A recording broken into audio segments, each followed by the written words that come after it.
नमस्कार दोस्तों, कैसे हैं आप लोग। उम्मीद करता हूं आप लोग बहुत अच्छे होंगे और आप लोग की प्रिपरेशन बहुत अच्छे से चल रही होगी। प्रीलिम्स आ चुका है, 25 मई को ही है, बहुत कम समय बचा है। सब लोग अपनी प्रिपरेशन में इस तरीके से लग जाइए कि यही अटेम्प्ट आपका आखिरी अटेम्प्ट है। और भी बहुत सारे बच्चों के एग्जाम्स हैं, चाहे वो स्टेट पीसीएस के हो या एसएससी के एग्जाम्स हो। तो आज के एसएसपी लर्निंग के इस लेक्चर पे आपका स्वागत है। आज हम इन्वायरमेंट और इकोलॉजी सब्जेक्ट के थर्ड लेक्चर पे हैं, जिसमें हम कवर करेंगे बेसिक इकोसिस्टम को, और इसके बाद धीरे धीरे लेक्चर्स की इन कड़ी में और आगे हम बढ़ते जाएंगे। आज से हम लेक्चर में और भी एक चीज इंक्लूड किए हैं, जिसमें हम लेक्चर के साथ साथ एक मोटिवेशनल कोर्स भी ध्यान देंगे, जो कि इथिक्स पॉइंट ऑफ व्यू से बहुत इंपॉर्टेंट होगा, जिन्हें आप इथिक्स में आंसर राइटिंग के टाइम पे यूज कर सकते हैं। तो आइए स्टार्ट करते हैं आज का लेक्चर। तो जैसा कि आपकी स्क्रीन पे दिख रहा है कि आज हम कवर करने जा रहे हैं इकोसिस्टम, जो कि यूपीएससी के जीएस 3 पेपर से लिंक कर सकते हैं, एसएससी में भी बहुत इंपॉर्टेंट रोल प्ले करता है, और साथ साथ में जितने भी स्टेट पीसीएस एग्जामिनेशन होते हैं, चाहे वो यूपीपीएससी का हो या एमपीपीएससी का हो या बीपीएससी का हो या आरएएस का हो, या जितने भी स्टेट पीसीएस के एग्जाम्स होते हैं, या साथ साथ में जनरल साइंस पर्सपेक्टिव से देखें तो इकोसिस्टम बहुत ही इंपॉर्टेंट टर्म हो जाता है। आज के इस लेक्चर में हम इकोसिस्टम के बेसिक्स, उसके फैक्टर्स, टाइप्स, साथ साथ में किन चीजों से इकोसिस्टम को थ्रेट्स है और क्या क्या वे फॉरवर्ड है, उस पर डिस्कशन करेंगे। और आपको कुछ प्रीवियस ईयर क्वेश्चंस जो कि मेंस और प्रीलिम्स के एंगल से बहुत इंपॉर्टेंट रहे हैं, और कुछ आंसर राइटिंग के लिए भी हम आपको क्वेश्चंस इस लेक्चर में प्रोवाइड करेंगे। तो सबसे पहले आज का कोटेशन देख लेते हैं। Learning is not attend by chance, it must be sought for with order and diligence. ये एबिजेल एडम्स है, जो कि यूनाइटेड स्टेट्स ऑफ अमेरिका के सेकेंड प्रेसिडेंट की वाइफ रही हैं। ये क्या कहती हैं कि लर्निंग चांस से अटेंड नहीं किया जा सकता है। लर्निंग के लिए आपके अंदर एक लगन, एक डिटर्मिनेशन और एक डेडिकेशन होना चाहिए। जब तक आपके अंदर किसी भी चीज को पाने के लिए डेडिकेशन या डिटर्मिनेशन नहीं होगा, तब तक आप चीजें नहीं सीख सकते हैं। आप दशरथ मान जी का कहानी याद होगा आपको, जिनको हम माउंटेन मैन के नाम से जानते हैं। उनके अंदर क्या था? उन्होंने सोचा कि बहुत बड़ा पहाड़ है, लेकिन हम उसका पत्थर तोड़ के और उसके बीच से रास्ता बना देंगे। और वो लगातार दिन प्रतिदिन कोशिश करते रहे।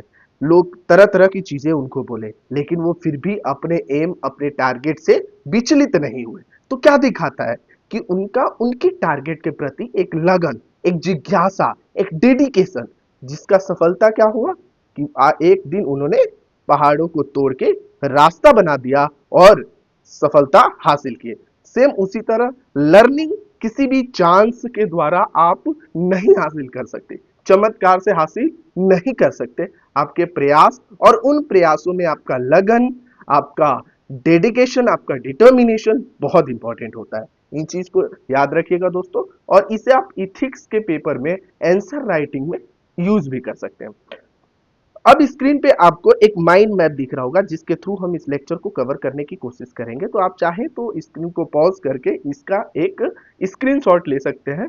ये बहुत ही हैंडी माइंड मैप है, जो कि फिंगर्स पे ही आपको चीजें मेमोराइज करा देगा। अभी हम शुरू में ही आपको बताए हैं प्रीवियस 2 लेक्चर्स में, जो हम कवर किए हैं इन्वायरमेंट और इकोलॉजी को लेके, कि अभी हम बेसिक्स को कवर कर रहे हैं, और धीरे धीरे धीरे इन डेप्थ में भी हम सारे इन्वायरमेंट और इकोलॉजी के लेक्चर्स को कवर करेंगे with questions answer, with answer writing practice भी। ठीक है, अगर हम इकोसिस्टम को एक सिंपल से शब्द में डिफाइन करने की कोशिश करें, तो E stand for environment, E stand for environment, right.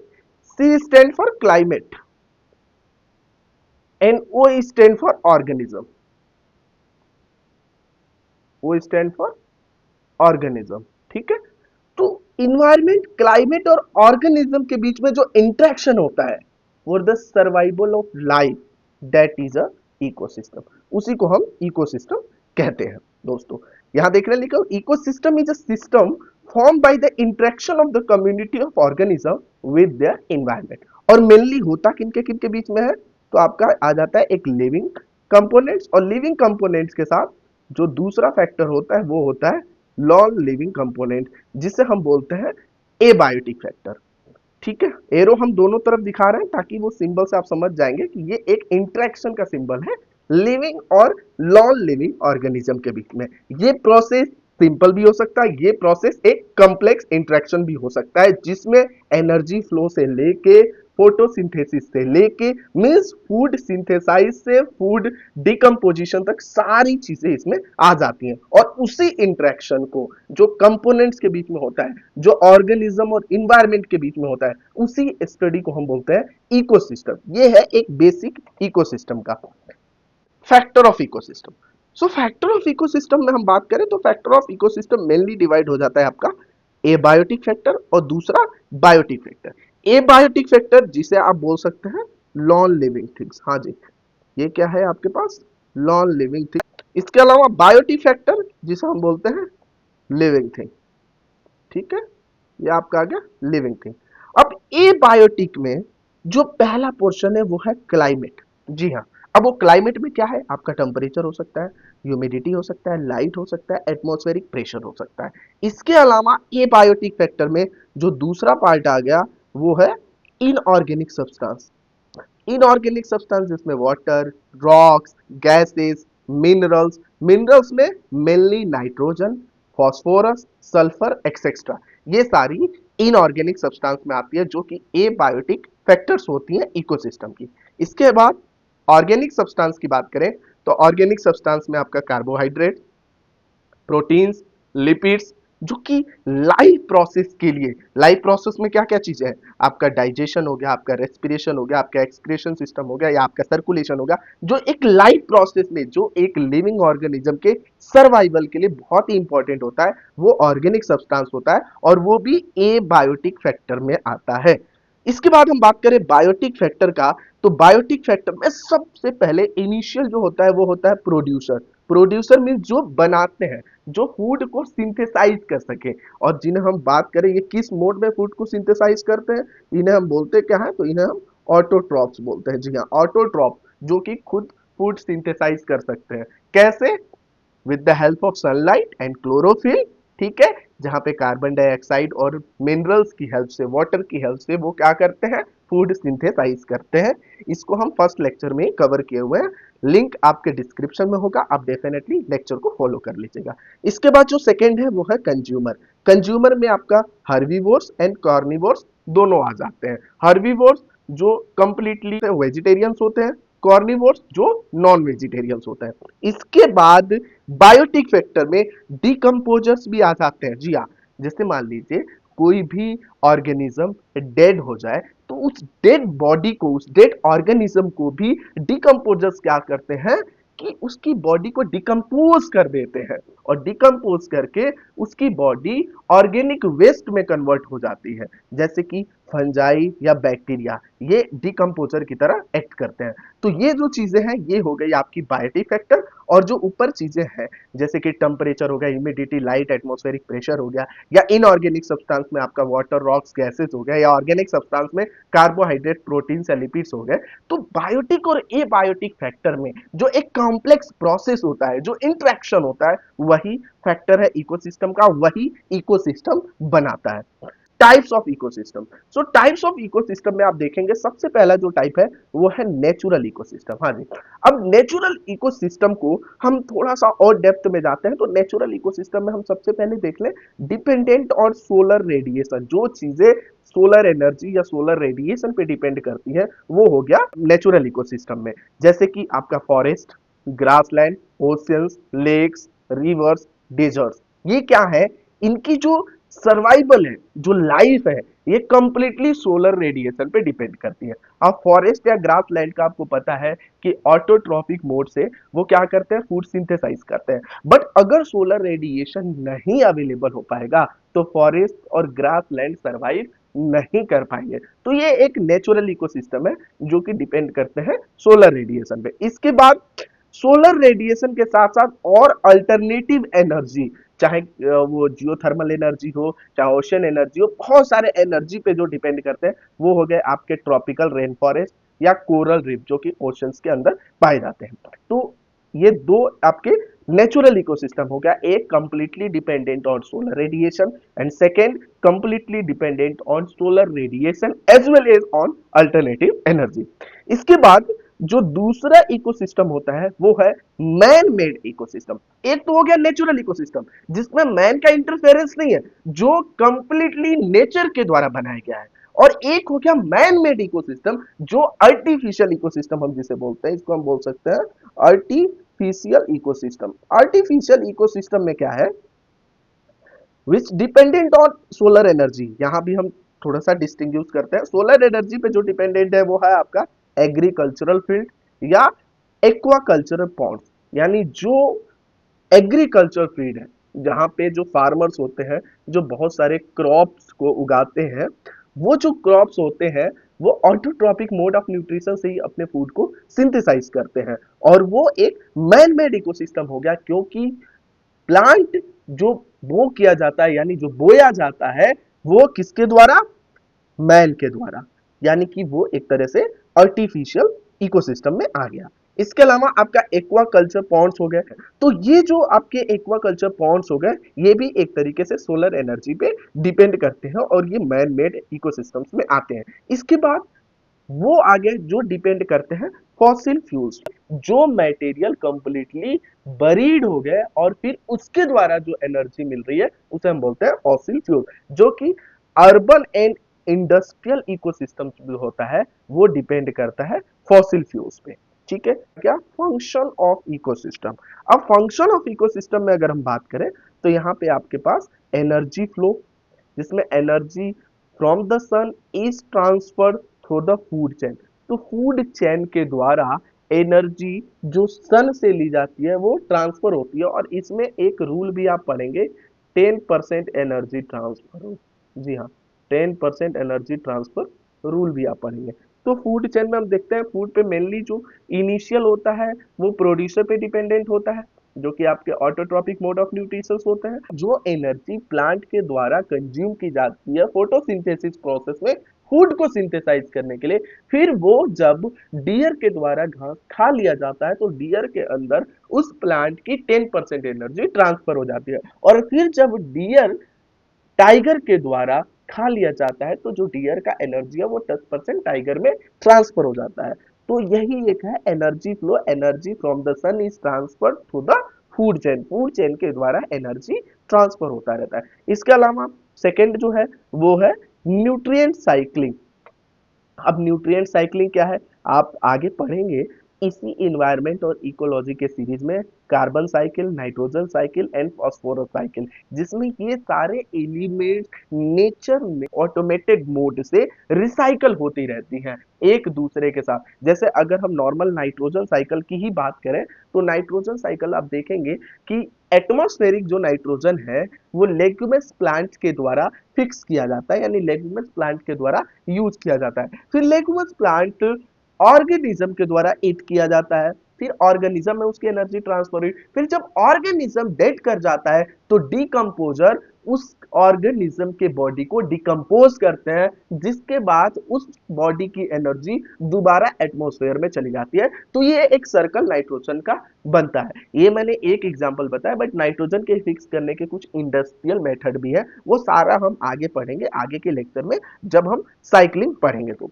इसके अलावा जो तीसरा है वो है आपका ecological balance, which is the maintaining population control through the food chain, यानी आपका पॉपुलेशन कंट्रोल भी फूड चेन के द्वारा मैनेज किया जाता है, जो कि बहुत ही इसेंशियल है। अगर फूड चेन के द्वारा पॉपुलेशन कंट्रोल मेंटेन नहीं किया जाएगा तो इकोलॉजिकल सिस्टम अनबैलेंस हो जाएगा। अब ये कैसे बैलेंस किया जाता है, देखिए अगर टाइगर का इनिशियल फूड क्या है, टाइगर कार्निवोर्स है, टाइगर का इनिशियल फूड या तो वो डियर्स कोई मनपसंद तरीके से खाता है, तो डियर्स किसको खाता है, डियर घास को खाता है। तो अगर डियर घास को नहीं खाएगा तो क्या होगा, चारों तरफ घास ही घास, ग्रास ही ग्रास नजर आएगा। या टाइगर अगर डियर को नहीं खाएगा तो क्या होगा, डियर की पॉपुलेशन सडन ग्रोथ कर जाएगी और ग्रास की पॉपुलेशन खत्म होने लगेगी। तो नेचर को बैलेंस करने के लिए, इकोलॉजिकल सिस्टम को बैलेंस करने के लिए फूड चेन बहुत इंपॉर्टेंट है, और फूड चेन के द्वारा आपके इकोसिस्टम में एनर्जी फ्लो, आपके इकोसिस्टम में इकोलॉजिकल बैलेंस, ये सारी चीजें मेंटेन की जाती है। इसके अलावा जो फोर्थ है that is the climate regulation. अब क्लाइमेट रेगुलेशन क्या है, फॉरेस्ट और ओशंस क्या करते हैं, ये टेम्परेचर और रेनफॉल को रेगुलेट करते हैं। तो ये भी एक फंक्शन है इकोसिस्टम का, जिसमें फॉरेस्ट और ओशियन क्लाइमेट को रेगुलेट करते हैं। इसके अलावा फिफ्थ है बायोडाइवर्सिटी कंजर्वेशन, जो कि एक हैबिटेट और बहुत सारी स्पेसीज के लिए एक सर्वाइवल स्पेस प्रोवाइड करता है, जो कि बायोडाइवर्सिटी कंजर्वेशन के नाम से जाना जाता है। और ये सारी एक इकोसिस्टम का फंक्शन है, जो कि इकोसिस्टम को बैलेंस करने में और नेचर के साथ साथ जो बायोटिक या एबायोटिक फैक्टर्स हैं उनके बीच में एक कॉम्प्लेक्स रिलेशन को स्टेबल करने में हेल्प करता है। नेक्स्ट चीज में देखें कि थ्रेट्स क्या है, आखिर इकोसिस्टम को किन किन चीजों से प्रॉब्लम है, क्या क्या ऐसी एक्टिविटीज है जो कि इकोसिस्टम को प्रभावित कर सकती हैं। जिसमें सबसे पहला है आपका डिफॉरेस्टेशन। डिफॉरेस्टेशन वर्ड से ही समझ गए होंगे, आज की डेट में जिस हिसाब से पॉपुलेशन ग्रोथ हो रहा है, तो ओवर पॉपुलेटेड रीजन बन रहा है, या जिस हिसाब से अर्बनाइजेशन हो रहा है, या जिस हिसाब से मॉडर्नाइजेशन हो रहा है, उसके कारण डिफॉरेस्टेशन बहुत ही चरम सीमा पे है, यानी बहुत सारे पेड़ पौधे काटे जा रहे हैं। और जब फॉरेस्ट इतने लार्ज क्वांटिटी में कट किए जाएंगे तो डेफिनेटली इकोलॉजिकल बैलेंस जो है वो डिस्टर्ब होगा, और इससे इकोसिस्टम को खतरा है। इसके अलावा जो पॉपुलेशन है, जो शहर की तरफ बहुत ज्यादा मूव कर जा रहा है, या जो मॉडर्नाइजेशन है जिसमें हम बहुत ज्यादा एसी का इस्तेमाल कर रहे हैं, चाहे हम थोड़ी दूर के लिए जाए गाड़ियों में एसी की जरूरत है, घर आए घर में एसी की जरूरत है, तो इन तमाम चीजों से जो एयर, वाटर, सॉइल या नॉइज पोल्यूशन है, पोल्यूशन भी आपके इकोसिस्टम के लिए एक थ्रेट्स है। इसके अलावा क्लाइमेट में जो चेंजेस आ रहे हैं, आप देख पा रहे हैं कि ग्लेशियर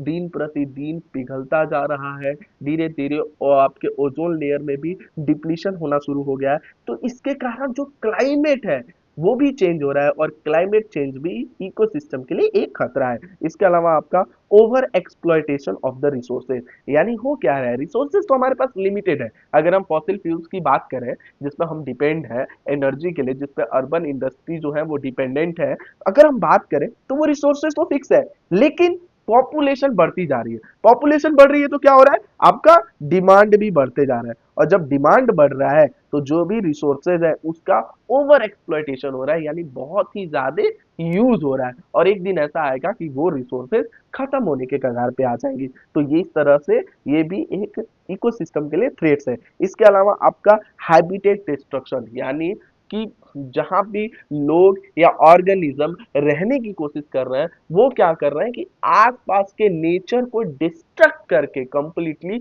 अपने आप की सर्वाइवल के लिए बना रहे हैं, वो भी एक तरीके से इकोसिस्टम के लिए थ्रेट्स है। अब अगर हम कंजर्वेशन की बात करें कि हम क्या करें कि कंजर्व कर सकते हैं इन चीजों को, तो कुछ स्टेप्स दिए हुए हैं। सबसे पहले तो एफॉरेस्टेशन एंड रिफॉरेस्टेशन। जो डिफॉरेस्टेशन रीजन है जिसकी वजह से इकोसिस्टम को थ्रेट्स है, तो उसके लिए हमें क्या करना चाहिए, हमें ज्यादा से ज्यादा मात्रा में पेड़ लगाने चाहिए। अगर हम कहीं से पेड़ काटे हैं तो उसके बदले में कहीं ना कहीं पेड़ को लगाएं। इसके लिए बहुत सारे अभियान चल भी रहे हैं, इसमें हमें भी ध्यान रखना चाहिए। और इसके बाद सस्टेनेबल रिसोर्स मैनेजमेंट के लिए ध्यान देते हैं, सबसे इंपॉर्टेंट है इस समय आपका एसडीजी चल भी रहा है, सस्टेनेबल डेवलपमेंट गोल चल भी रहा है। तो सस्टेनेबल रिसोर्स मैनेजमेंट जो कि ये इंश्योर करता है कि जो प्रेजेंट में जनरेशन है उसकी भी फुलफिल मीट कर जाए, और साथ साथ में जो आने वाली जनरेशन है उसके लिए भी रिसोर्सेज अवेलेबल हो, ताकि उसकी भी जो रिक्वायरमेंट है वो मैनेज किया जा सके, उसकी भी रिक्वायरमेंट फुलफिल हो सके। इसके बाद हम बात करें पॉल्यूशन कंट्रोल, यानी कि पॉल्यूशन को रिड्यूस कैसे करें। इसके अलावा बात करें wild life protection and habitat conservation का, तो वाइल्ड लाइफ प्रोटेक्शन एक्ट भी चल रहा है जो कि 1974 में लाया गया था, और हैबिटेट कंजर्वेशन भी इंपॉर्टेंट है इकोसिस्टम कंजर्वेशन के लिए। और इको फ्रेंडली प्रैक्टिसेस है जैसे कि ऑर्गेनिक फार्मिंग है, वेस्ट मैनेजमेंट है, ये सारी चीजें हैं जो कि इकोसिस्टम के कंजर्वेशन के लिए बहुत ही इंपॉर्टेंट है। तो आज के इस लेक्चर में हम बहुत ही बेसिक तरीके से इकोसिस्टम को कवर करने की कोशिश की है, जिसमें हम उसके फैक्टर्स, उसके टाइप्स, उसके थ्रेड्स और कुछ कंजर्वेशन के स्टेप्स के बारे में पढ़े। तो आइए कुछ क्वेश्चंस भी देखते हैं। प्रीवियस ईयर क्वेश्चंस की अगर हम बात करें तो आप देखेंगे सबसे पहले आया discuss the different types of ecosystem and their significance. जैसा कि हमने बताया आपका नेचुरल इकोसिस्टम है, मैन मेड इकोसिस्टम है, तो उनका क्या सिग्निफिकेंस है और क्या क्या इंपॉर्टेंस रोल है वो सारा आपको डिस्कस करना है इस क्वेश्चन में। इसके अलावा how do biotic and abiotic factor interact in an ecosystem. तो सबसे पहले आपको बताना है बायोटिक फैक्टर और एबायोटिक फैक्टर है क्या क्या, जिसमें आपका पूरा पूरा climate, inorganic substance, organic substance, जो आप एबायोटिक में बताएंगे, बायोटिक में आपका प्रोड्यूसर, कंज्यूमर और साथ साथ में डिकम्पोजर, और फिर उनके बीच में इंट्रैक्शन कैसे होता है आप फूड चेन को भी पूरी तरीके से दिखा सकते हैं। 10% एनर्जी रूल को भी इसमें आप एक्सप्लेन कर सकते हैं। इसके अलावा explain the role of decomposer in ecosystem. जी हाँ, बहुत इंपॉर्टेंट रोल है। अगर decomposer dead and decaying matters को डिकम्पोज नहीं करेगा तो ये इन्वायरमेंट, ये इकोसिस्टम सर्वाइवल के लिए सही नहीं हो सकता। तो ये बहुत ही इंपॉर्टेंट है। तो इस पे भी आप पूरी तरीके से एक सिनेरियो के साथ इस क्वेश्चन को डिस्कस कर सकते हैं। सबसे पहले डिकम्पोजर होता क्या है, फिर डिकम्पोजर का रोल क्या है इकोसिस्टम्स में, और वो इकोलॉजिकल बैलेंस के लिए क्यों इंपॉर्टेंट है। इसमें भी आप क्वेश्चंस में फूड चेन, फूड वेव को पूरी तरीके से दिखा सकते हैं, जिसमें एनर्जी फ्लो भी पूरी तरीके से दिखा सकते हैं। इसके अलावा कुछ एमसीक्यू क्वेश्चंस आज में देखते हैं। Which of the following is not an abiotic factor. Abiotic factor इनमें से कौन कौन सा नहीं है। Temperature, humidity, bacteria and mineral. तो आपको पता होगा बैक्टीरिया क्या है, बायोटिक फैक्टर है, तो बैक्टीरिया ही एबायोटिक फैक्टर में नहीं आएगा। फिर आ रहा है phytoplankton is an aquatic ecosystem is a example of consumer, producer and decomposer. तो आपको पता है ये है प्रोड्यूसर। जी हाँ, प्लांट्स एंड फाइटोप्लैंक्टन जो होता है वो ऑटोट्रॉपिक मोड ऑफ न्यूट्रिशन के द्वारा फूड को सिंथेसाइज करते हैं, इसलिए वो प्रोड्यूसर में आते हैं। इस लेक्चर में हम आपको कुछ मेंस आंसर राइटिंग के लिए क्वेश्चंस दे रहे हैं। इनका आप आंसर कम से कम 200 टू 250 वर्ड में देने की कोशिश कीजिएगा, और बाकी कोई भी प्रॉब्लम अगर आए तो आप कमेंट के माध्यम से हमसे पूछ सकते हैं। टेलीग्राम पे आप हमसे जुड़ सकते हैं। टेलीग्राम पे इस लेक्चर का पीडीएफ आपको कंप्लीटली अवेलेबल हो जाएगा, और कोई भी क्वेरी है आप हमसे पूछिए बेहिचक, हमें बहुत अच्छा लगेगा ताकि हम आपके एजुकेशन सेक्टर में किसी भी तरीके से हेल्प कर पाए। तो 3 क्वेश्चन है आपके स्क्रीन पे। सबसे पहले describe the major component of ecosystem with example. फिर दूसरा क्वेश्चन है explain the impact of human activity on natural ecosystem. इसके अलावा discuss the importance of conserving biodiversity within ecosystem. इन तीनों क्वेश्चन को 200 एंड 250 वर्ड्स में आप लिखने की कोशिश कीजिए। देखिए दोस्तों, जितना आप लिखेंगे उतना ही आपकी प्रैक्टिस होगी। आप ये नहीं सोचिए कि आप लिखना शुरू करेंगे तो बहुत सारी कमियां होंगी, और उन कमियों के डर की वजह से आप लिखना ही नहीं शुरू करें। जैसा कि इस लेक्चर के शुरू में ही हमने डिस्कस किया था कि learning can not be attain by chance. चमत्कार से आप चीजें नहीं सीख सकते, आपको धीरे धीरे धीरे धीरे प्रैक्टिस करनी पड़ेगी। तो आप लिखिए, जैसे भी लिख सकते हैं लिखिए, कोशिश कीजिए लिखने की। डे बाय डे इंप्रूवमेंट होगा ही आपकी